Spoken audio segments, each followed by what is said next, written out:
खबर छत्तीसगढ़ के बालोद से, जहां एक बुजुर्ग की मौत को जाती है सामान्य मानकर गांव वाले और परिवार के लोग अंतिम संस्कार की तैयारी करने लगते हैं। चिता सजाई जाती है, बुजुर्ग की अर्थी को लेटाया जाता है, लेकिन जैसे ही कफन को हटाया जाता है, हर कोई हैरान रह जाता है, क्योंकि हर किसी को यह लगता है कि यह मौत सामान्य नहीं बल्कि यह हत्या हो सकती है। तभी जांच पड़ताल शुरू होती है और खुलासा चौंकाने वाला होता है, क्योंकि हत्यारा कोई और नहीं अपना ही निकलता है। इस रिपोर्ट में देख लीजिए।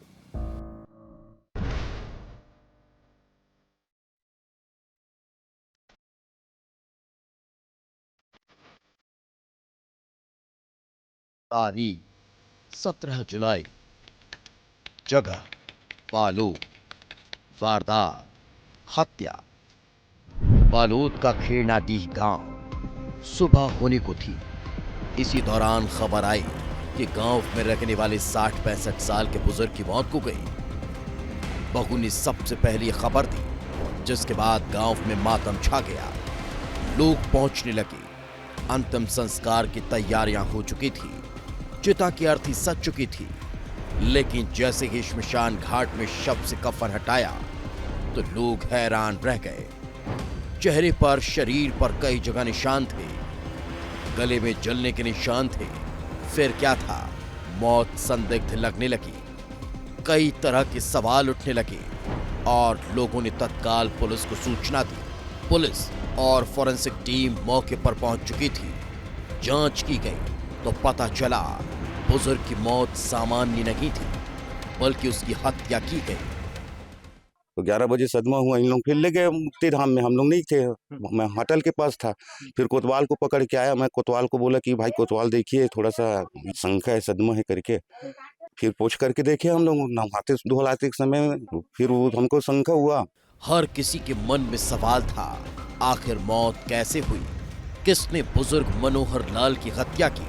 पुलिस ने संदेह के आधार पर बहू और बेटे से पूछताछ शुरू कर दी। इधर शॉर्ट पोस्टमार्टम की रिपोर्ट आ चुकी थी, जिससे पता चला कि मनोहर की मौत करंट लगने से हुई थी। पुलिस भी हैरान थी, क्योंकि घर में सिर्फ बेटी और बहू थे। पता चला कि बेटा दूसरे घर में था और ससुर के साथ उस दिन सिर्फ बहू मौजूद थी। तो क्या बहू ने ही मनोहर को मौत के घाट उतारा था? कई सवाल गूंज रहे थे। पुलिस सख्त हो चुकी थी और पूछताछ में पर्दाफाश हुआ एक ऐसी साजिश का जिसका अंदाजा किसी को नहीं था, क्योंकि यह हत्या बेहद शातिराना अंदाज और प्लानिंग के साथ की गई और हत्यारा कोई और नहीं बल्कि उसकी बहू गीता निर्मल कर ही निकली। और इसमें साथ दिया उसे संगीत सिखाने वाले एक म्यूजिक टीचर लेखराम निषाद ने। सामान्य मृत्यु समझकर गांव वालों ने शमशान घाट में ले गए थे। वहां कुछ उसकी अंतिम क्रिया करने से पूर्व जब उसकी सफाई कर रहे थे तो उसमें चेहरे पे चोट के निशान दिखे थे, जिस पर से कुछ लोगों ने संदेह व्यक्त किया और उसे पुलिस को सूचित किया। पुलिस तत्काल मौके पर उपस्थित हुई। आखिर ऐसा क्या हुआ कि बहू ने अपने ही ससुर को मौत के घाट उतार दिया? क्या बहू का म्यूजिक टीचर लेखराम निषाद के साथ प्रेम संबंध चल रहा था, या फिर इस हत्याकांड के पीछे कुछ और ही राज था? पुलिस हर सवाल की तलाश कर रही थी और इसके पीछे जो कहानी निकलकर सामने आई वो भी चौंकाने वाली थी, जिसकी शुरुआत होती है 4 से 5 महीने पहले, जब पास के की गांव का रखने वाला म्यूजिक टीचर लेखराम संगीत सिखाने के लिए घर आता है। गीता और लेखराम के बीच अच्छी बातचीत होने लगती है। दोनों एक दूसरे से सुख दुख बांटने लगे थे। इसी दौरान बातों ही बातों में गीता ने लेखराम को बताया कि उसका ससुर मनोहर उसके साथ मारपीट करता है, शराब के नशे में गाली गलौज करता है, उस पर बुरी नीयत रखता है, वो मनोहर को रास्ते से हटाना चाहती है। गीता ने ससुर को मारने के लिए म्यूजिक टीचर से टिप्स मांगी। तभी म्यूजिक टीचर ने करंट लगाकर मौत के घाट उतारने का प्लान तैयार कर दिया।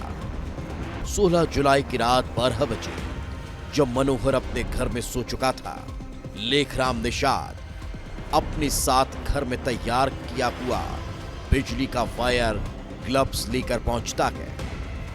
गीता उसका इंतजार कर रही थी और दोनों ने मिलकर मनोहर को बिजली के इतने झटके दिए कि उसने तड़प तड़प कर दम तोड़ दिया।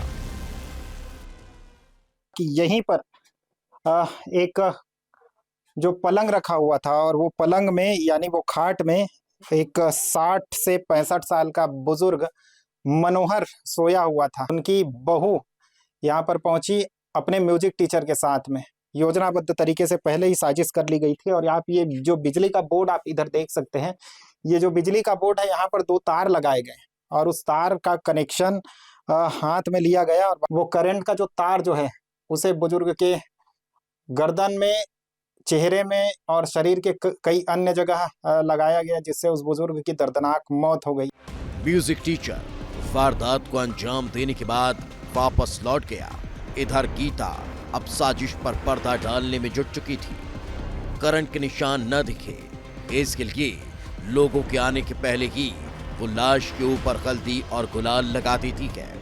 लेकिन गांव वालों की सतर्कता से उसकी करतूत का खुलासा हो जाता है।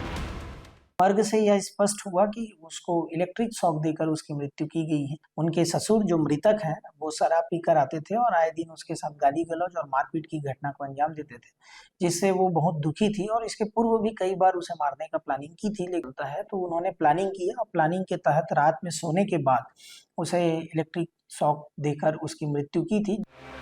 हत्यारिन बहू उसके साथी म्यूजिक टीचर सलाखों के पीछे पहुंच चुके हैं।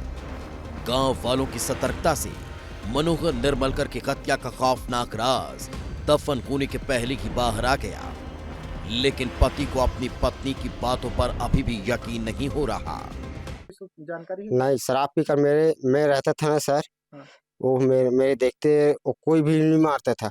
अगर पहली बात ये है कि वो मारता तो पहली बात मेरे को बताता या फिर कंप्लेन करता थाना में जाकर। वो क्यों नहीं किया कंप्लेन, यही मेरी सोच है। मेरे को क्यों नहीं बताया वो। तो क्या अभी पूरा सच बाहर आना बाकी है? अभी भी कई सवाल बाकी है जिनसे पर्दा हटना बचा है। क्या मनोहर की हत्या की वजह उसका बुरा बर्ताव की था या फिर गीता और लेखराम की साजिश के पीछे और कोई मकसद था? क्या इस कहानी में और कई अनसुलझे राज छिपे हैं जो अभी भी अंधेरे में हैं? बहू का आरोप था कि उसका ससुर उसके ऊपर बुरी नीयत रखता था। यही वजह है कि सोए हुए ससुर को उन्होंने बिजली के करंट लगाकर दर्दनाक मौत दे दी।